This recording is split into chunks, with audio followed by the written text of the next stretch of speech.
All right, welcome everybody to another episode of Lost in Spades. Um, let's see. This is going to be a little bit different of a format, I think. Lost in Spades. Yeah. You know, I'm gonna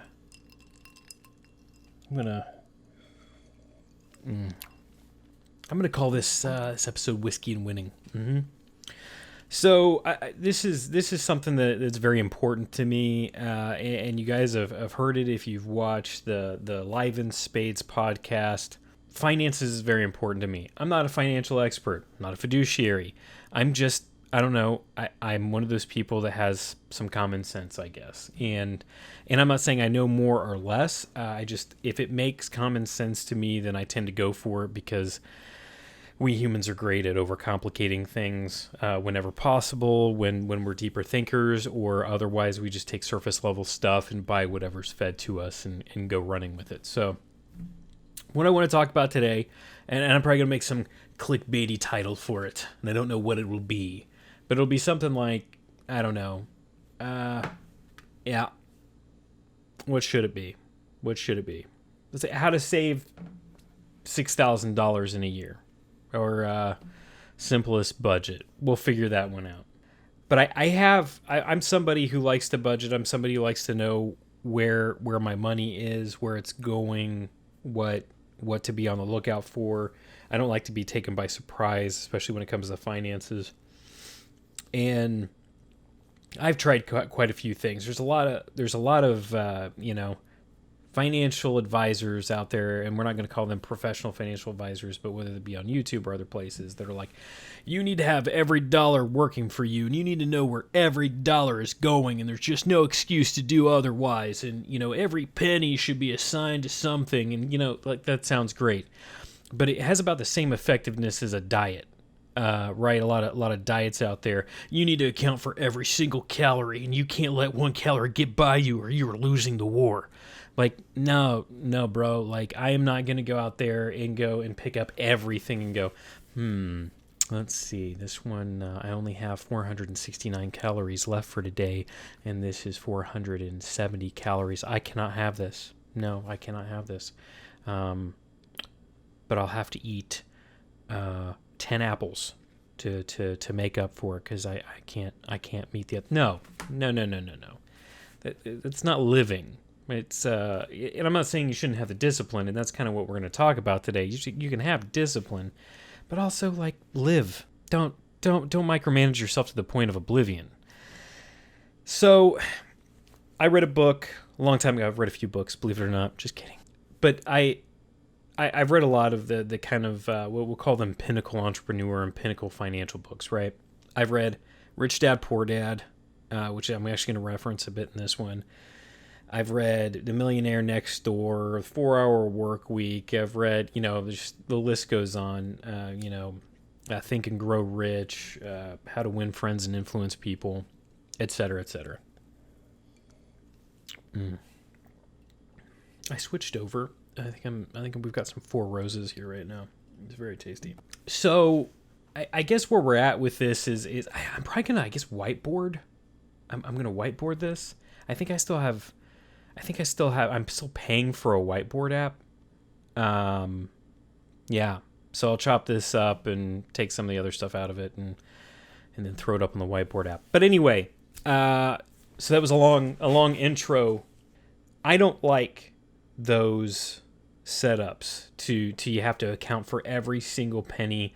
I just think if you want to pay someone to do that for you and that's their job to do it, that's great. If you're at a point where you can do that, I'm not saying it's not a good idea to know where your money is going, but I think for the average Joe, the average you, me, anybody, that's just not as feasible. So I actually got this from Rich Dad Poor Dad years ago. And I've tried to maintain it recently fairly consistently, and it's had some really good results. And so, again, this is the whole preface of this channel is kind of, I don't know shit about shit, so I read this and I'm going to try it, and it works or it doesn't. Pay yourself first. That is literally this. I was going to call it a diet. it's a financial diet. That's this financial diet. Just pay yourself first. Now, it's not as easy as it sounds. because you're going to have to do some financial checking, right? So let's say let's go and throw some numbers out there. So let's say you got let's say you can pay yourself $500 a month, okay? And then $500 a month times 12 months, $6,000 a year. So that's where I don't know if I'm going to turn that into like a clickbaity title or not, but it sounds great, and it's it's a guaranteed. If you can guarantee you're paying yourself $500 a month, but that's kind of where the discipline comes into, and that's where like maybe this is for you, maybe it's not for you as far as the number goes. I think doing it is absolutely should be for everybody. But it just depends on what you can make. So depending on what you're making and what expenses you have for the week and everything else, or excuse me, for the month, you may or may not be able to save $500. Maybe it's $250, but if it's $250, then it should be $250. Maybe it's $1,000, maybe it's $1,500, maybe it's $2,000. Everybody makes a little something different, so it could be a lot of things. But you should absolutely save, long story short, as much as you possibly can, and then keep pushing that. As you pay stuff down, pay stuff off, bump up how much you're paying yourself. So the reason why this works and I'm getting a little all over the place, but the reason why this works is, are you important enough to yourself? Is your time important enough to you to pay yourself first? And the answer should be yes. So it's funny, the rest of the budget, and it just sounds like, well, you're just making up money out of nowhere, and what do you do about your bills? Well, obviously, if let's say, let's say you make $2,000 a month, and all of your bills come to about $1,450 a month. Well, you can still save $500 a month on that, and you got a little $50 left over, to do whatever. And those bills should kind of include your groceries and everything like that. And that sounds fine and everything, but at the same time, it forces. I guess the long story short of this is it forces you to budget the rest of your money. So if you're like a lot of people, and if you're like how I've been, as you get raises over the years and you start getting into a better place financially, you start going, well, I can afford to eat out another time a week, or I can afford to do this, or I can afford to throw money kind of at this stuff, and it's not that big a deal. Well, that adds up over time. If you're spending, what, 50, well, let's say, a lot of Americans anymore eat out. Well, I mean, except for the recent, global issue that shall not be named. A lot of people were eating out like three times a week at like $40 a pop. So let's see, 40 times 52 weeks in a year, or excuse me, no, 40 times 3 times 52 weeks in the year. That's over $6,000. That's over $6,000 in fast food or restaurants. That's insane. And I've been close to getting there. I've been dangerously close to getting to a point where spending a few grand a year in fast food, and it makes me die inside. I'm like, did I really just eat $4,000? Yes, I ate $4,000. And I'm not talking about good home cooked meals for the whole family. Did my wife and I, and maybe just me every once in a while for, at work or whatever like that, just go eat $4,000 on the side that was completely unnecessary?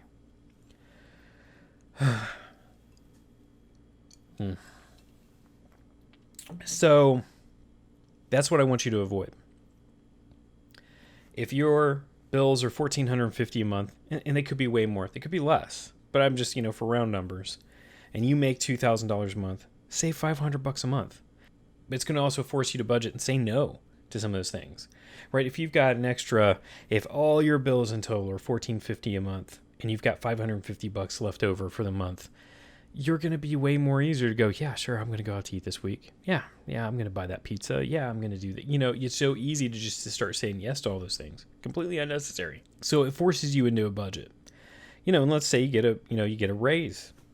So now you're at, let's say you're making $2,500. Well, you can absolutely, still go out and eat those times and just save your $500 a month. But now really, you should change it to saving $1,000 a month. And 1,000 times 12 is $12,000.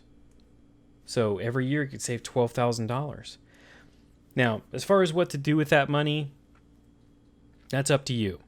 And like I said kind of from the beginning, this is just common sense. This is just common sense stuff. It's just an easy way to budget. I'm not claiming anything revolutionary. It's just pay yourself first. And maybe you take, maybe if you're in a position where you can save $1,500 a month, maybe you put $500 a month into, an IRA, and you take the $1,000 and you set it aside for real estate investing, or vice versa. I'm not saying you should just always just keep that in a low interest savings account. That's not really helping yourself out a ton, but it's better than nothing.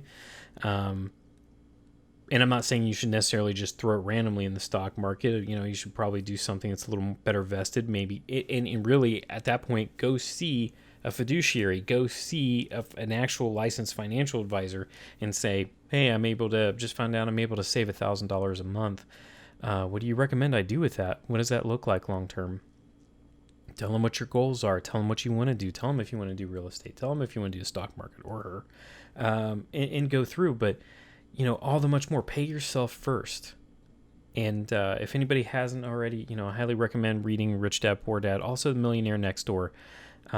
Millionaire Next Door, a lot of people just really crack on because it basically is a doctoral thesis a few people did and then turned into a book. But they actually use some real world example stories with it, so it doesn't just read like a thesis paper. Anyway, long story short, we'll recap real quick. Pay yourself first. Take your monthly budget, whatever you make per month. Take what your monthly base expenses are. And then as you get raises, keep saving. And then as you pay things off, keep saving. And it really can kind of snowball. If you're a year away from paying off your car and your car is a $400 car payment, well, now if you were saving $500 a month, well, now you're saving $900 a month. And then keep doing that. And then, also by saving those things together, by the time, if you need to get a new car in a few 5, 6, 7, 8 years, or whatever, you plan on keeping your car for, just pay cash for it. But these are the things you do. So make it easier on yourself. Budget easy. Pay yourself first. Pay yourself as much as you possibly can. And then keep upping that as much as you possibly can. But always pay yourself first. Let the rest be your budget. Let the rest be what forces you into a budget. Don't sit down and count calories of your finances. Just common sense. Hit the easy button. Pay yourself first. All right, everybody. Thanks for tuning in. I know this is a little bit of a different video for a change. In this completely different format. But it's something that's near and dear to me. If you have questions about it, if you want to talk about it, if you don't agree with it, comment. If you like it, like and subscribe, and I'll do more. All right.